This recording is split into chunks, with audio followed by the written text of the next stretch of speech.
Good morning, Polynikes here, and today I have a tournament report from the Iowa Incident MK. Alright, so Iowa Incident, we're doing this lineup: Capture and Protect, Frostbite, Highly Classified, Safe Area, and Firefight. Today I will be doing the first three missions. First three missions, and then another report for the next two. Okay, so here's my list for basically, well, it's kind of like my default list. You can take a little look there. The main changes that I made for this tournament were for highly classified, with not much to go on because you never really know what you have to do in highly classified. The changes I made are my assault hacker is now a Zuriat instead of a shrouded. That's because she's got D charges and is good for getting sabotage and such. I have a med tech instead of my preferred Kurgat, again just to be able to do more classifieds, and Kodali.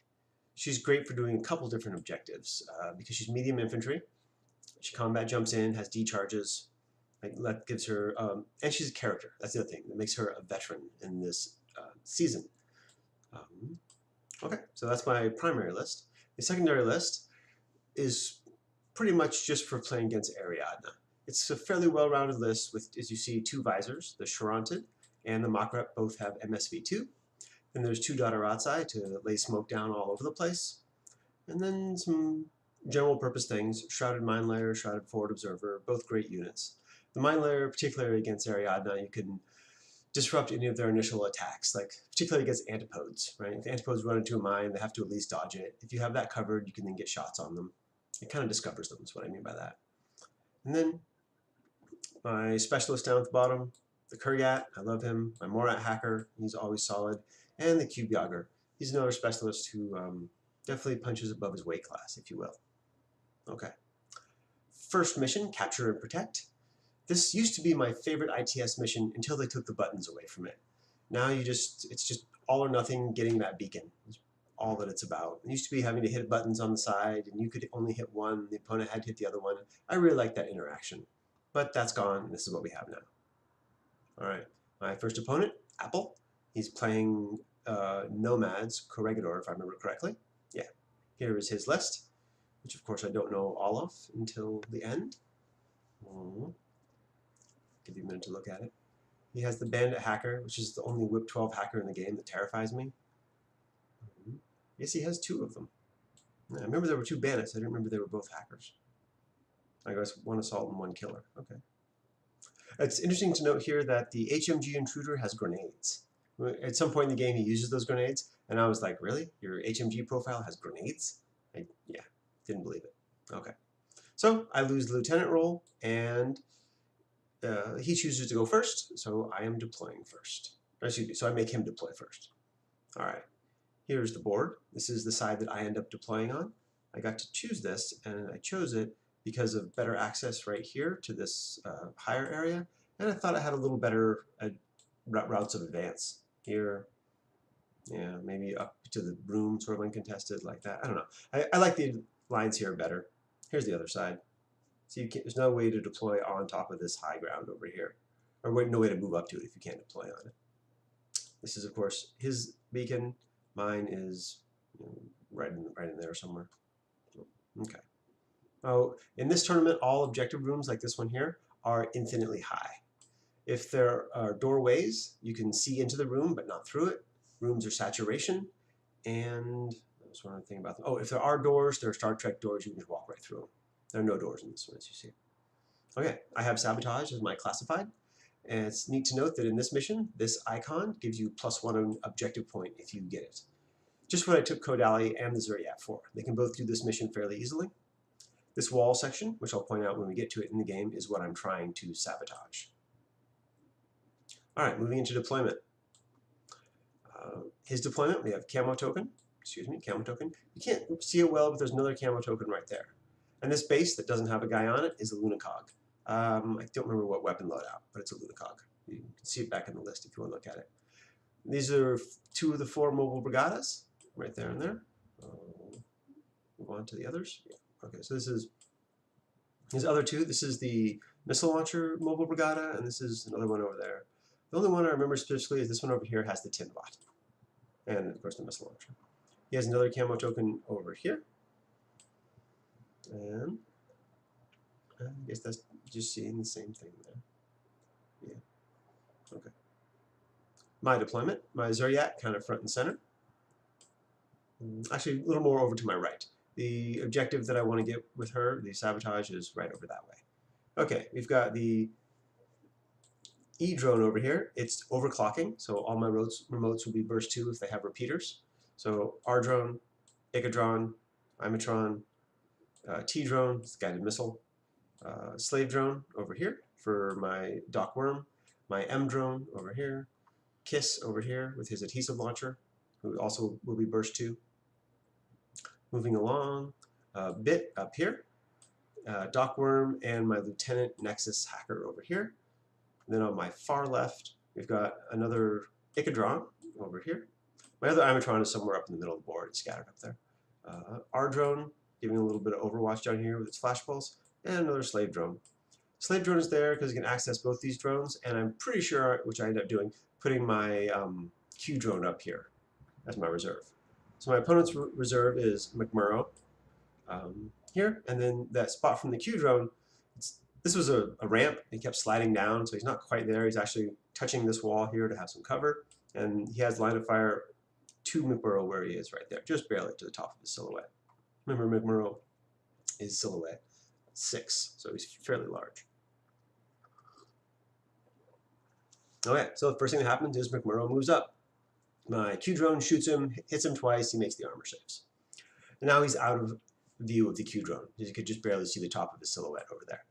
So he moves up, plants some smoke here. He's advancing on the Zuriat. You can see the Zuriat down here, quaking. He spec fires smoke here. I think he fails it once, then makes it. And he's able to run around the corner, remaining in the smoke, in base contact with the Zuriat. She tries to dodge away, but he kills her with his close combat, far superior close combat ability. He then runs up to the wall, right along everything else, and takes a wound from the Q drone trying to throw smoke there. But again, once he gets there, he's out of line of fire of the Q drone. It just saw him like briefly right here. So he then moves off to my left and plants another smoke, and sorry for the blurry picture, charges into close combat with Kiss here. This, I didn't think was his best move. I thought it would have been better if he had super jumped over the wall here, and then he could have done some great chain rifles like that, and maybe to the other way. He could have hit my Lieutenant, Bit, Kiss, my M drone, and the T drone, and not the T drone, Doc Worm. And you know, some of them would have dodged, some of them would have made armor saves. He probably would have died to the HMG as he jumped over the wall. But that's what I was worried that he would do, as opposed to just coming over here and putting Kiss unconscious. Okay, on to my turn. Not pictures of this, but the M drone that was sitting right next to McMurrow. It moves over and draws line of fire to this camo token that has moved up. Obviously, I reveal it to be the bandit assault hacker, and then I triangulate fire to put him unconscious. After that, I upgrade. This is my upgrade token for Marksman level 2 to my Q drone, and it zips up, gaining line of fire right over here to the Lunacog, which it shoots off the board in one volley. Now we have to deal with McMurrow, who's right in the center of my army. You can see Kiss is no longer here. What happens is the M drone is over here, triangulates fire into close combat. This is a great way to shoot into close combat and not risk hitting your own model. Unfortunately, the Dog Warrior here can dodge at -3 because I'm within his zone of control. So he's dodging on 13s, and I'm shooting him on 9s. I try it once or twice, and I think he dodges all of them. Maybe he gets hit once or twice and makes a couple saves. But it's becoming a bit of an order sync, so I want to do it in a different way. And what I do is, on my far right, I want to move up an E drone to get some more repeater coverage. And I do that, and as it's moving up, it flash pulses into McMurrow. Now he is in close combat, so I risk hitting Kiss, but that's not terribly important. Kiss is unconscious, and my opponent chose to remain engaged, by the way, when he put Kiss unconscious. So I don't really care if I hit him with a flash pulse, not really doing anything. And eventually I do stun McMurrow. When I stun McMurrow, I then send over Doc Worm's slave drone here, and I fix Kiss. And they're still in close combat. So Kiss then electropulses McMurrow. And I think this takes maybe 2 tries, because he can still dodge, again at -3, because he's stunned now. But eventually I do, with my 7 on electric pulse, stun him. So he's now immobilized level 2, can't do anything for 2 turns. So Bit and Kiss move out, running around the corner like that. And knowing that I still don't want to leave him there alive, Kiss shoots him in the back with her SMG, and Kiss shoots him with the adhesive launcher, and they spend like 2 or 3 orders doing that, moving up. And eventually they kill him. They also adhesive him first, but again, that's not good enough. I want him dead. So Bit and Kiss are now in the middle of objective room. And it's over to my opponent's turn. That's pretty much all I did in that turn.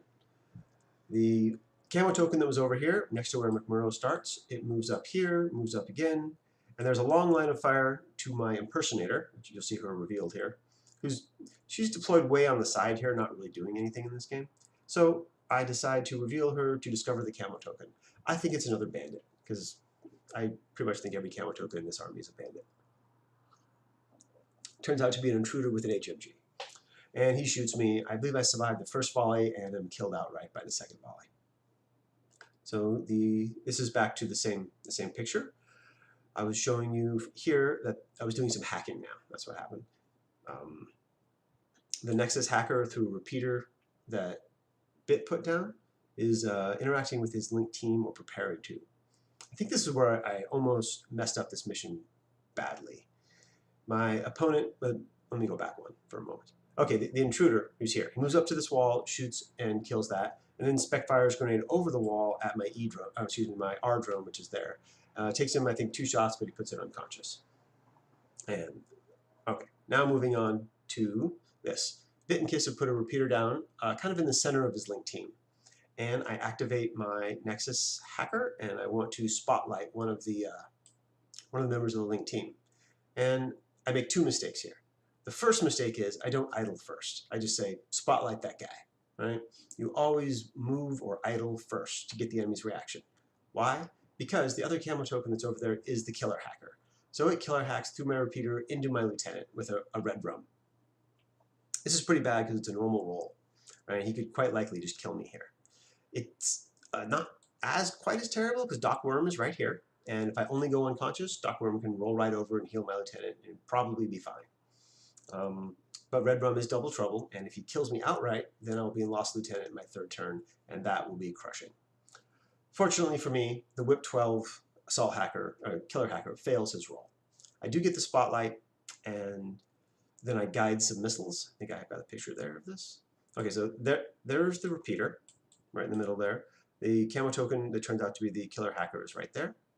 I spotlight this mobile brigada and cast a missile into him, which I believe wounds him and kills the missile launcher right there. Okay, so then to deal with the killer hacker over here, I decided to use the E-drone. It's going to brain blast him.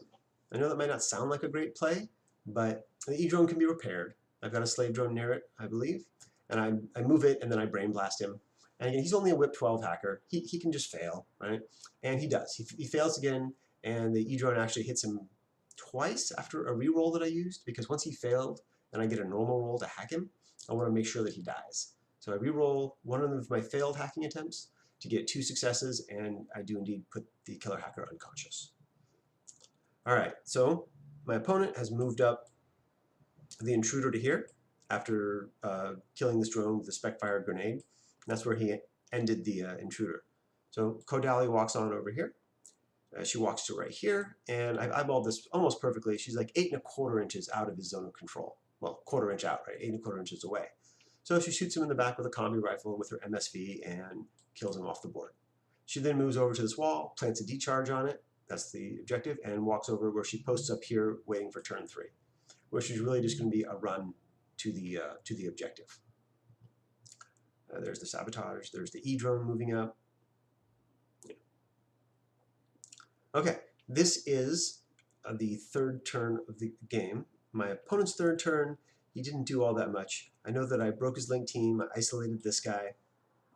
He shoots and destroys the repeater at some point, and then doesn't have much else to do. I think someone goes into suppressive fire over here. This guy over here goes into suppressive fire. So my Q drone moves down this way. It moves to the edge of the wall and shoots the guy in suppressive fire, killing him. Then it jumps down over here. This model's unconscious, by the way, the missile launcher, so it's not shooting at me. Okay, so the Q drone then runs over this way, where it's able to come around the corner right here, being just out of 8 inches of this mobile brigada and shooting it in the back, and puts it unconscious. Then goes over around the corner here, where it can see this mobile brigada. The mobile brigada's moved over here by now. Yeah, I remember it being right over there, and like I came over there and I shot at it, and it turned to face me, and then my T drone moved up and got another shot from this side, which killed the mobile brigada. That was the enemy's last model, and I had a couple orders left to run the Q drone into base contact with the objective, scoring it there. Didn't get to get it back to my deployment zone, nor get it to my data tracker, who was my lieutenant. So final score 8 objective points, 279 surviving, and I had killed all of the nomads. Okay, game 2. Game 2 is Frostbite. I know I've reported Frostbite before. It's a pretty exciting mission. It's really about killing the enemy and the data tracker. Right? Killing the enemy data tracker is worth 2, and securing the exclusion zone is worth 3, and that can only be done by the data tracker, which is a little bit strange, but that's how it works there. Okay, this is a very interesting mission, or game. My opponent is W. Daly, I don't know how he pronounces it, but there it is. More nomads. This time we have Tunguska, and here's his full list. And I think at the beginning of the game I do know all this list. There's nothing hidden here. His reserve is of course the Puppet Master, which comes with 3 puppets, and they all deploy as 1 reserve. Yeah, this list was really tough and very good for Frostbite because quite a bit of it, all the Hollow Men and the Salamandra, they won't die in the Frostbite regardless. Okay, so I win the lieutenant role and I choose to go first. Questionable choice in Frostbite, but it really is a killing mission, so I'm okay with it. All right, this is my deployment. Doc Worm over here, who will be prone. I didn't put the marker yet, but he was. Icadron, Ardrone, Zuriat. Zuriat is up here, deployed forward, as far forward as she can, because she's going to be going for the objective that is up on top of this building right here. My Lieutenant Hacker here, Bit and Kiss right here. Their job is really to move into the center of the board, get this objective, and cast some repeaters. Got an Imatron here, another one scattered somewhere else. All my Imatrons were scattering. All right, we got my Slave Drone and my Q Drone up here, another R Drone, Icadron, and M Drones right over there. Yeah, there's the M Drone. There you can see my other Icadron way in the distance. All right, this is my opponent's HVT. And his deployment, we got a War Corps prone up here. We've got a Securitat, which turns out to be his lieutenant later on. I was suspicious that it was, but I didn't know for sure because I don't know his lists and who can be lieutenants and who cannot. 8-point bot down right there. You can see the Salamandra, part of it right here. There'll be a better picture of it later. Moving to the middle of the board, we've got a slave drone, whatever they call their slave drones for their mechanic. Okay, so there's my reserve, which is my impersonator right next to his Salamandra. I didn't get a picture of his right flank, my left, his right, where there's a building with the 4 Hollow Men, actually the 3 Hollow Men, the FTO bot, which is the sensor package robot, and the engineer, all kind of behind this building. All right, so that's my reserve. My opponent's reserve is the Puppet Master and his 3 puppets. One of the puppets goes right here, not touching me because he can't, but making it so that I can't move into close combat with the Salamander, which is a good move. I have to move around it like that, which will bring me into line of fire of the Spitfire from the Hollow Man Link, like that, from way down the table. But it's a good block, so I can't just go right in there and kill him. Okay, so here we're seeing my first 2 attack runs. When I see those puppets down there, I say to myself, you cannot fight them. It's a losing battle to fight puppets, even if you win. I mean, it's just too many orders to do nothing. They're 2 wounds each. And they don't even reduce orders when you kill them, so it's just pointless. So I'm targeting the Puppet Master, right? That's what I'm going for. And the first thing I do, my R drone, which is here, is running up my right flank. It's keeping cover and mimetism and flash pulsing back, and it makes it by the War Corps. I think it gets stunned, but that's not terribly important. But on its last move over here, it does get put unconscious by one of the puppets. This one on top of the building here. This is one of the puppets, and it's shooting its shotgun at long range, mimetism, cover, whatever. He eventually hits me, puts me unconscious. So the second attack run I choose is Bit and Kiss. They run to the center of the board. They secure the objective there, turning on the heater in my my deployment zone. And then they shoot out a repeater right here. The repeater lands there. At this point, I'm able to be within 8 inches with my hacking zone of the Puppet Master. I spotlight the Puppet Master, who, remember, doesn't get an ARO, doesn't get to do anything until all the puppets are dead. So he just sits there. He gets spotlit, and then I hit him with a guided missile. And the guided missile clips this model over here, and they both go unconscious. Now, I don't know that my opponent's in Lost Lieutenant, because this model isn't dead. He doesn't have to tell me yet. And that was most of what I did in the first turn. On my left flank, I'm not sure I have a picture of it, but the Zuriat moved up, a couple of the bots moved up, and at the very, one of the last orders, I did attack the Salamander by going around. I thought it was a decent risk. Remember, it's a kill point mission, and that's a pretty good chance to kill a giant chunk of points there. I get in close combat with it. Clearly, I hit it with my monofilament close combat weapon. I don't crit. It makes the armor save, and the Speculo goes unconscious to the Spitfire rounds from downrange. My opponent either doesn't know or forgets that she has an auto medkit, so the spawn embryo is there for me to try later if I want to. So my opponent starts his first turn in Lost Lieutenant. He plays a very, very tight game, and starting on the back foot immediately like this. And the Hollow Men break their link and move up. And he does that because he doesn't want to waste all his command tokens. And they're just basically going to be moving up a little bit, not doing too much else. They move up, they shoot at my repeaters, and that's pretty much all they do. So, yeah, this is my other section here. Oh, I did forget to mention that during all this moving up, like with my Zuriat and Bit and Kiss, I'm hacking the Salamander the whole time.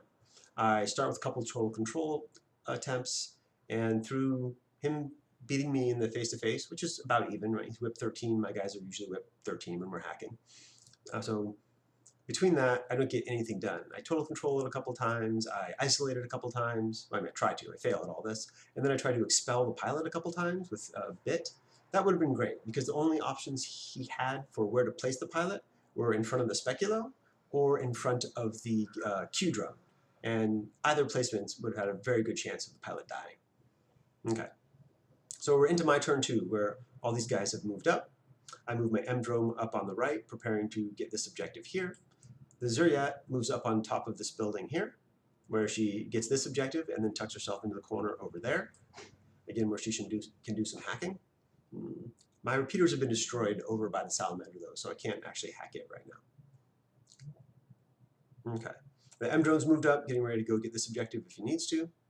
Bit and Kiss still moving around the center room here. Again, moving up this drone to get some little ARO presence and repeater coverage, because the Hollow Men are hackable. They're all heavy infantry. I think I am in my second turn here. Yeah, and I don't really do that much there. I think I do try to bring back the Speculo for the kill, and she fails her auto med kit and dies. And there's not much else I can get to kill, so I just kind of secure my positions and move up. This is where my opponent is while I'm doing all this. He has one Hollow Man kind of peeking, it's the Spitfire, I believe, peeking around the corner here.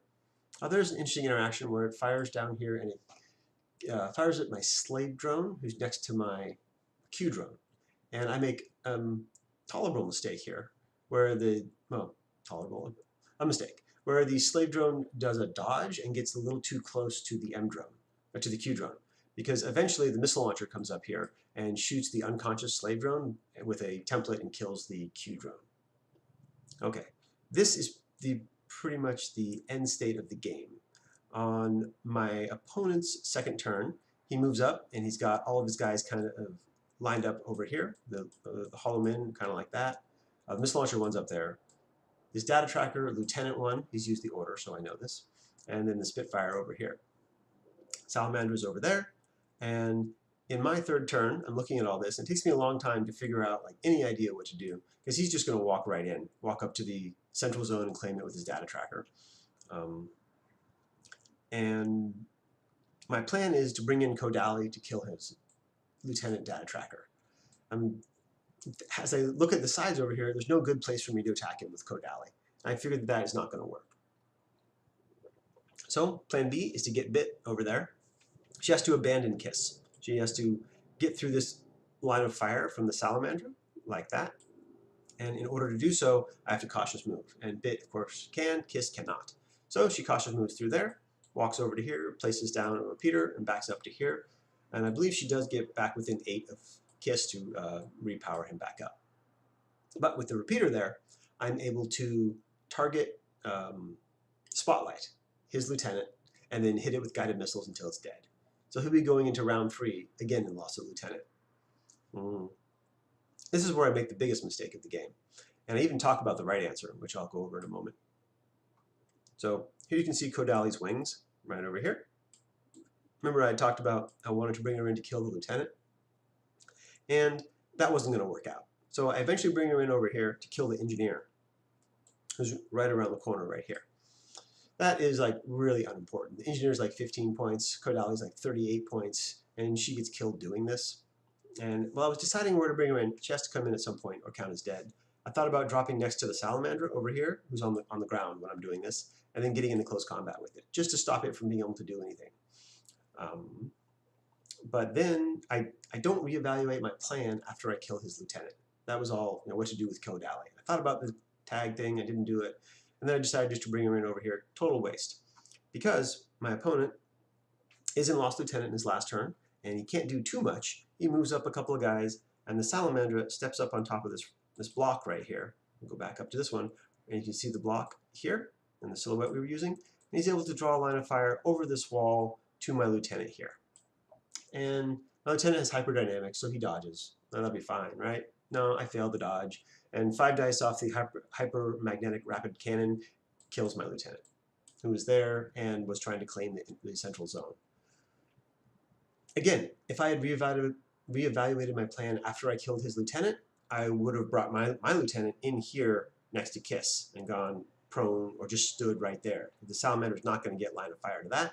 Neither can the Hollowmen, who only have 1 order each over here. So we're playing in a tournament, right? We're playing kind of fast, because you have to when you're in a tournament. And I definitely made a mistake there and a mistake with Kodali. But because my opponent didn't get any buttons, didn't kill very much of my stuff, I still have a good result, as we'll see here. Yeah, 7-2. Very close in the surviving points, which is worth 3 points in that mission, right? And that would have definitely swung the game the other way. Okay, moving into mission 3, highly classified. This is the one that I was very, very skeptical about because I just don't know what to do. When I'm playing highly classified, I'm always looking back at the objectives and be like, okay, what am I trying to do here? I can see the enemy, I can kill them, but what am I really trying to do? So this is my opponent, War Panda. He's playing Toha.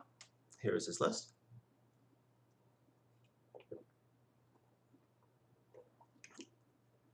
The only secret thing on the list is the Calypsos, which he deploys as a camo token. He's going first, so it's not that important. He wants the order, because it's in the primary combat group.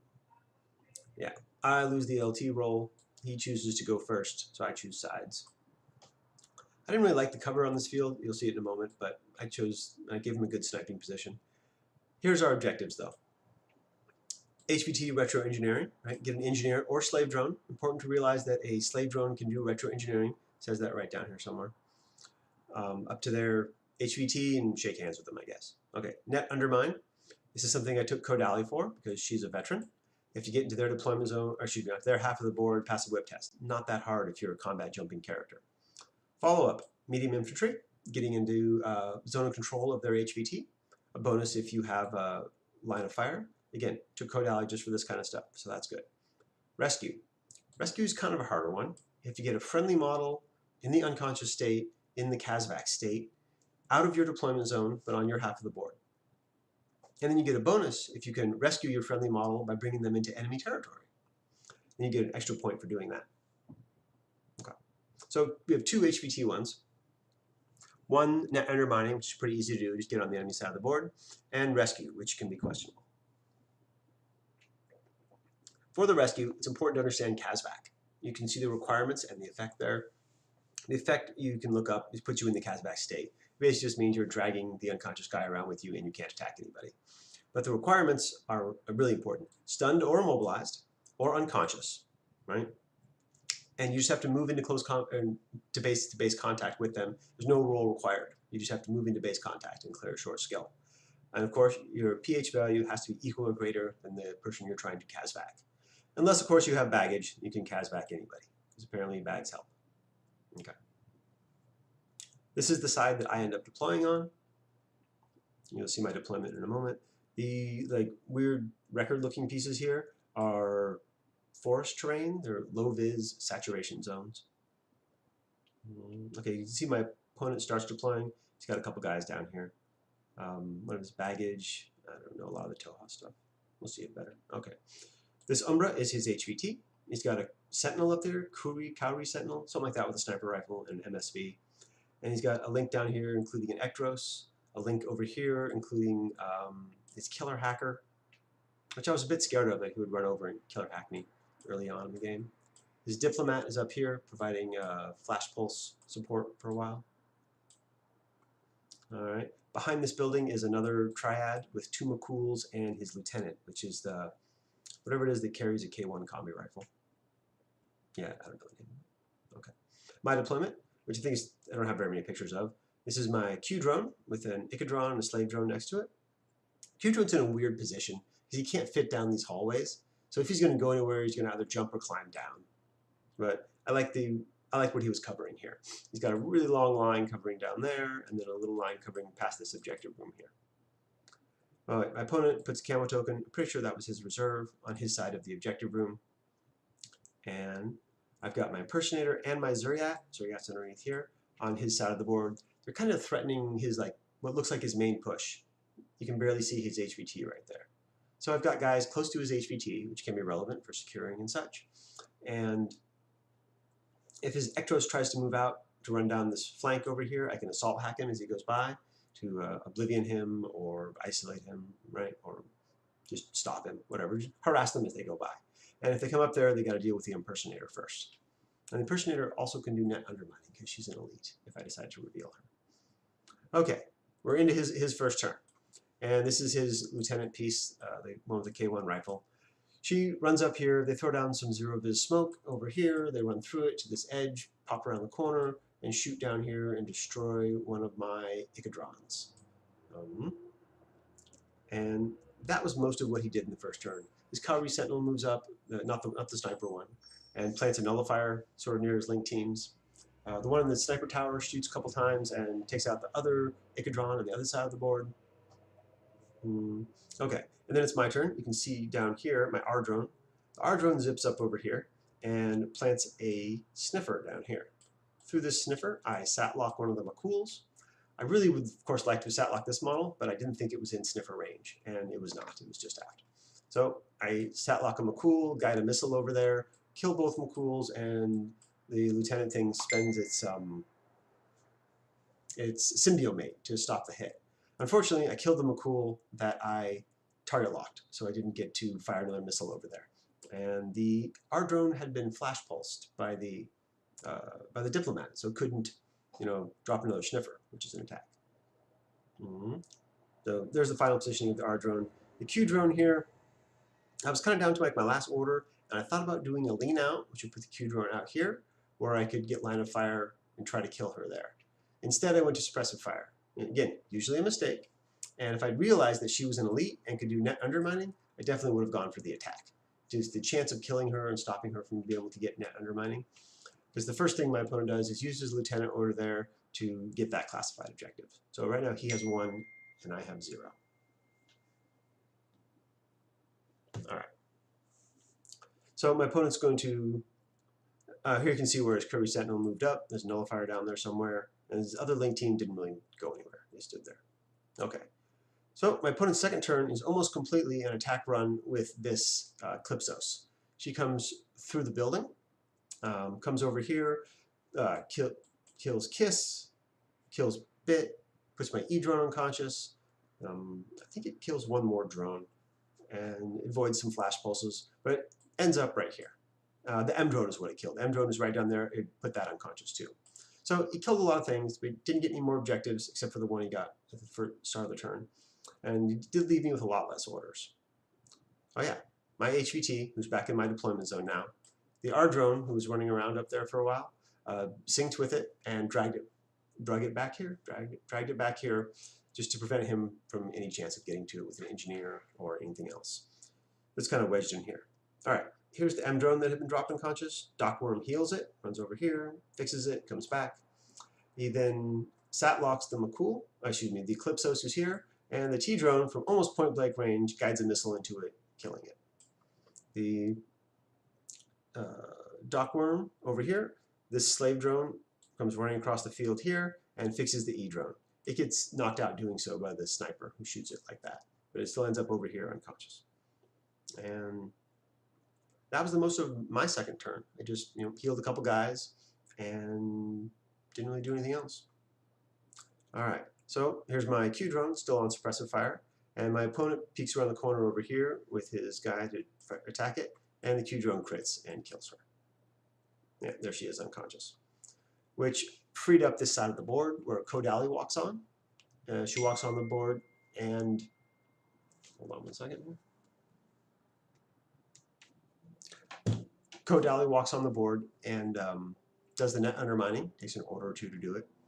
And then my M drone zips up and picks up Kiss, who's been put unconscious, and walks him out of my deployment zone to get rescued. My opponent's third turn, I guess this happened first. My opponent's third turn, he comes up with his Curvy Sentinel. Again, my Impersonator was here, and the Zuriat was over here. Eventually, he kills both of them, but it takes the majority of his turn. He comes up here. I smoke dodge, and nanopulsars me, I die. We've got a couple shots coming through here. I think she ends up getting like 2 or 3 shots in. She hits the Curvy Sentinel once or twice. He also takes a flash pulse from downrange. But eventually, he kills the Zuriat as well. But by then, there's not enough orders for them to really do anything. So I think that he grabs his HVT and pulls it back into his deployment zone, which really wasn't all that important. I didn't have any intention of coming after it by then. Yeah, there's his Umbra now behind all of his guys in his deployment zone. And then what I said earlier happened. Kodali walks on, gets it. The M drone runs up and gets Kiss and just sits out of my deployment zone. So in the end, I have 2 classifieds, 2 highly classifieds. Do his one. I believe I also got my secondary. I don't recall what it is anymore. And the end score was 8 objective points with 193 surviving, 3 for my opponent, and 225 surviving. Again, just barely another major victory. And he killed a bunch more of my stuff. Well, I guess a bit more, but that wasn't terribly important because it's all about getting the objectives in highly classified. All right, 2 more missions for day 2, Safe Area and Firefat. Currently, I have 3 major wins, and I'll do the report of the other 2 in a day or so when I have time. Thanks for watching, and feel free to post any questions below. I'll answer them as I can. All right, thank you.